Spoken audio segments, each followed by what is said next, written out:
अंबानी जी, अंबानी अंबानी अंबानी जी, अंबानी अंबानी। चलो भाई देखो अब मैं क्या करता हूँ। जिस अंबानी की कांग्रेसी शहजादा राहुल गांधी सारे दिन रट लगाता है, आज उसी अंबानी और कांग्रेस के रिश्ते से जुड़ा एक ऐसा काला सच हम आपको सुनाएंगे कि आपके पैरों तले जमीन खिसक जाएगी। आप ये जानकर हैरान रह जाएंगे कि कांग्रेस राज में 30 साल तक रिलायंस ने चवन्नी का टैक्स नहीं दिया था। अंबानी के साथ इंदिरा गांधी डिनर करती थी।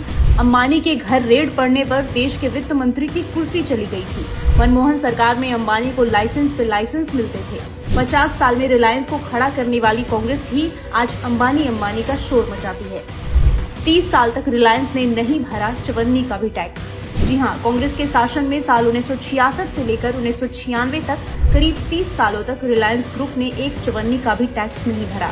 रिलायंस 30 साल तक एक जीरो टैक्स कंपनी बनी रही और प्रोडक्टिव एसेट्स में निवेश से जुड़े टैक्स कानूनों के तहत सरकारी नीतियों और प्रोत्साहनों का लाभ उठाती रही। यानी आज जिस उद्योगपतियों की सरकार का आरोप राहुल गांधी लगाते हैं, असली अंबानी की सरकार तो उनकी दादी और पिता के राज में चल रही थी। इस देश में जानने वाली बात है कि 1966 में रिलायंस इंडस्ट्री आई, 66 में, और 98 तक, मैं ऑन रिकॉर्ड ये बात कर रहा हूं मिस्टर कार्ति चिदम्बरम, 98 तक रिलायंस इंडस्ट्री 1 रुपया टैक्स नहीं देती थी इस देश। यही नहीं, राहुल गांधी की दादी इंदिरा गांधी के धीरू भाई अंबानी के साथ इतने अच्छे संबंध थे कि दोनों साथ में डिनर करते थे। अब जरा सोचिए, अगर आज देश के पीएम किसी ऐसे उद्योगपति के साथ डिनर कर ले जिसे सरकार ने टैक्स में पूरी छूट दे रखी हो, तो कांग्रेसी अपने कपड़े फाड़ लेंगे। अंबानी के घर रेड और वित्त मंत्री की हो गई छुट्टी।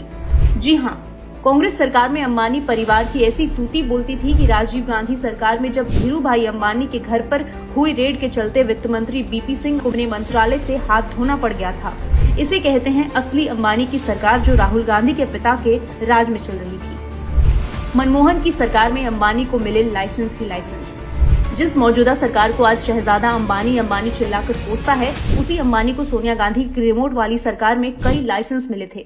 साल 2006 में तत्कालीन मनमोहन सिंह की सरकार ने अंबानी को रिलायंस रिटेल कंपनी शुरू करने की अनुमति दी थी। रिलायंस ने इलेक्ट्रॉनिक रिटेल चेन को 2007 में लॉन्च किया था, जिसके बाद कंपनी ने इलेक्ट्रॉनिक्स, फैशन और कैश एंड कैरी बिजनेस में भी कदम रखा। अभी ये तो कुछ भी नहीं, अब जिस जियो का जिक्र हम लोग करते हैं, उसका 4G का लाइसेंस भी अंबानी को यूपीए 2 के शासनकाल में साल 2013 में मिला था। उस समय जियो देश की अकेली दूरसंचार ऑपरेटर थी जिसके पास चौथी पीढ़ी यानी कि 4G सेवा देने का स्पेक्ट्रम था। तब राहुल गांधी की माताजी सोनिया गांधी को BSNL की याद क्यों नहीं आई थी? दिन रात आंखें मूंद कर अंबानी करने वाले राहुल गांधी को ये सवाल सोनिया गांधी से जरूर पूछना चाहिए।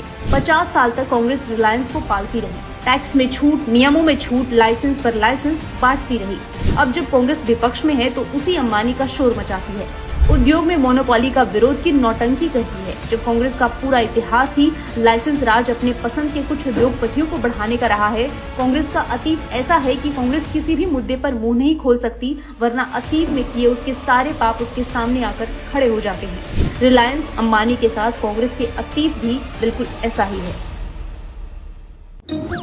Mark yourself safe from Mahathag Bandhan. Pledge now.